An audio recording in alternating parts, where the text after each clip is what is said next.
Hey guys, welcome back to Dimension Magic Games YouTube channel. We're here with Biriarr, who got 5th place at the online regional this weekend, playing none other than Red Vegeta. This is how many tops this season, Beer, with Red Vegeta? 4. 4 Beast Gohan cereals with this deck. Pretty sweet. That's number 3. So if you are subscribed to the channel, you'll know that we've had multiple deck profiles with Biriarr already. B, has anything changed since last weekend when you topped with Red Vegeta? The list is the exact same. Nothing's changed. There's no reason to. So you ran the exact same list you ran last weekend. So instead of going through the list like you and Jamal did last week, maybe you just want to go through the matchups and tell us how this weekend went, and then any analysis you want to add, I guess. Sure. That sounds good to me. We're pretty quick, but my first round, I did the mirror match. I won the dice roll.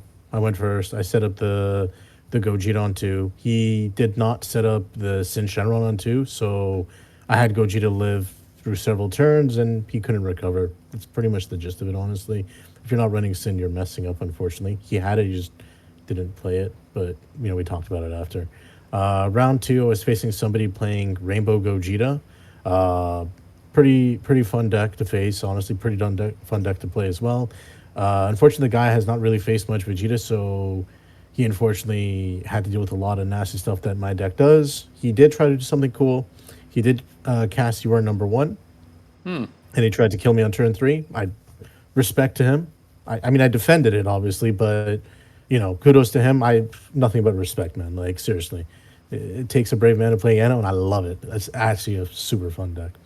It's super fun SCR. Round 3, I lost to Android 21, to the gentleman who came 4th.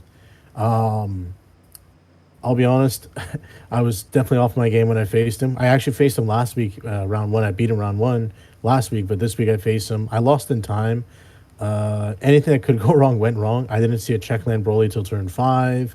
When I did my first warp ability off my leader skill, I warped Koitsukai. I never drew into the SS4 dual name, so I could combo the Koits from my warp back into my drop, so I could use it against the guy. I also was really off my game. There was like one point he summoned Prospect. I had Gogeta in play, and I didn't use the auto to minus Trunks. There was another point where I paid 2 for the 8-drop Vegeta, minus 30 to draw a card. Normally I would minus 30k something on board, but for some reason I just didn't declare anything, so I just kept playing. So I was missing stuff that I shouldn't be missing. He full power countered me, I think, 3 or 4 turns straight. I got 18 counter played 3 or 4 times. He bottom decked 2 of my Goku Blacks, 2 of my UI Gokus, used 21 SCR, 2 copies of the 8-drop 21, like throughout the course of the game. He had like 3 cards left in deck when time was called. And he got me. It was like, he got me because of time. I do think if I had 5 more minutes, maybe I beat him. But like, it's whatever. It was a great game. We had a great time, and congratulations to him for finishing 4th. Well deserved, honestly. Playing a really cool deck as always. Yeah, and I think he also took out another one of our teammates over the weekend. So that's definitely something we have to consider. Android 21 is back, I guess. No, the deck is still 21. There's nothing's changed there, right? It's still the same deck as before, just a little weaker. Round 4, I faced Goku Zeno. I obviously know how that deck operates. I'm very cautious about it. I think he won the die roll, so I went second. I passed with 1 energy up and had marker. On his first swing, he swung with True Fighting Spirit Vegeta. I went Imposing Presence right away.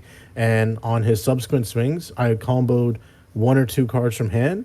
So I had 2 cards in my drop area so that if I needed to, I could use the Vegito counter right away to get the plus 30k boost. And then that would also put 5 cards in my warp so I could awaken on defense if I needed to. It didn't come to that, thankfully. But I'd set it up just in case it did, because we know that Goku Zeno can literally kill people on turn 2.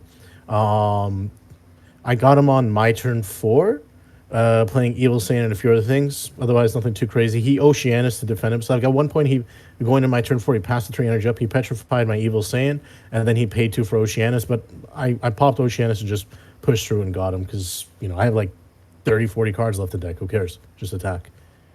Round 5, I was facing Nova. was actually somebody who watches the channel a lot. He was like, "Hey, I love you guys' content, this and that. I love what you guys are doing." I'm like, "Oh, it's nice for you to say that. I appreciate it. We try here, right?"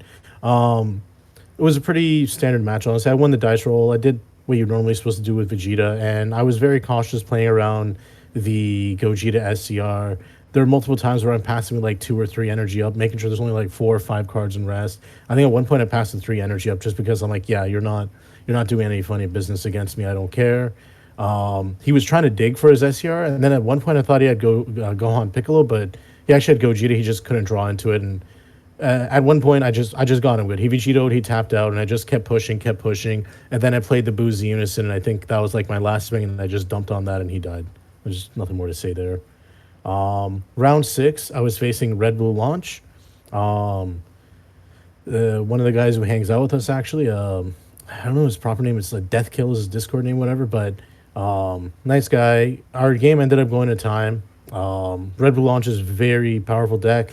Draws a lot, does a lot of cool stuff, and it's always down the wire. It literally was just a case of I was able to get one last swing through, and I was able to dump 70k double strike with my SSG Unison, and that's all it was. I got him down to 1 life when I was at 3. Otherwise, it could have been anybody's game. It was a very, very close matchup. Don't discredit launch people. That's all I'm gonna say. That deck still exists, and it's a real deck.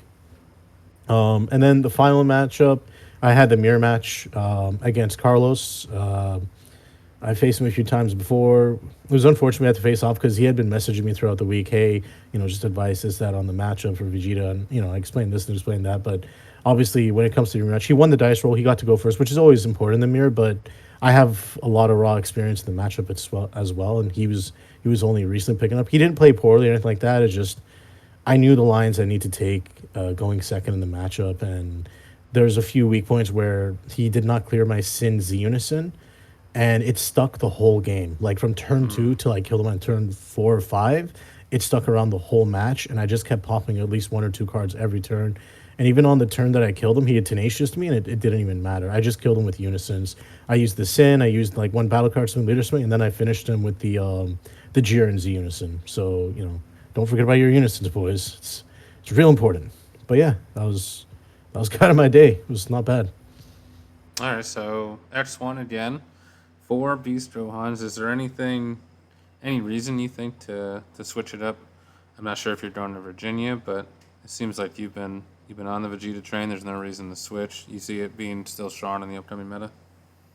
I have to test and see. Like the deck is still really powerful and it destroys a lot of rogue decks. As much as we're super excited for all the anti-block support that's coming up, Vegeta's an extremely consistent deck that does what it does super consistently. The decks that are getting anti-block support have to be able to fight at the power level of Vegeta, and unfortunately, I don't think all those decks can. Like at the end of the day, these are decks that are now considered rogue that are being pushed up to maybe tier 1.5 level, but Vegeta's like high tier 1. So it's more of can those decks actually stand up to it? A few of them I think can, but I don't think most of the anti-box decks can. So I still think Vegeta still lasts around. But people like to play the shiny new toys, and these are older decks that we all miss playing. So I'll probably drop playing Vegeta for a bit to play other stuff. But if I find Vegeta still the best deck to play, I'm gonna play what the best deck is, and that's it. Yeah, that makes sense. As we wrap up here, any shout outs or anything you want to get off your chest before we do this again in a couple weeks? I mean, shout out to the whole team. I'm very glad to be here. Shout out to all the viewers. We try to push out the content for you guys. Give you guys something good to watch. And shout out to the judges. Thank you, Axel, and thank you, Charles, for running a very smooth and very quick event. Honestly, it was a very quick regional. Honestly, very blessed. And thank you, Bandai, for making this wonderful game. And let's see what happens going forwards, right? Yep, I would a special shout out there to Axel too. I think he's the one who's posting these deck lists on Saturday night after the events. Yeah. Dude, thank you. If that's Axel, if it's another judge, I apologize, but pretty sure that's Axel. That's clutch. It's great to look at that stuff immediately when it's still fresh. So I appreciate that. All right, B. Hopefully we'll see you in a couple weeks to do a 5th one, and hopefully it's XO this time. Here's hoping. You can do it, man. All right, thanks, buddy.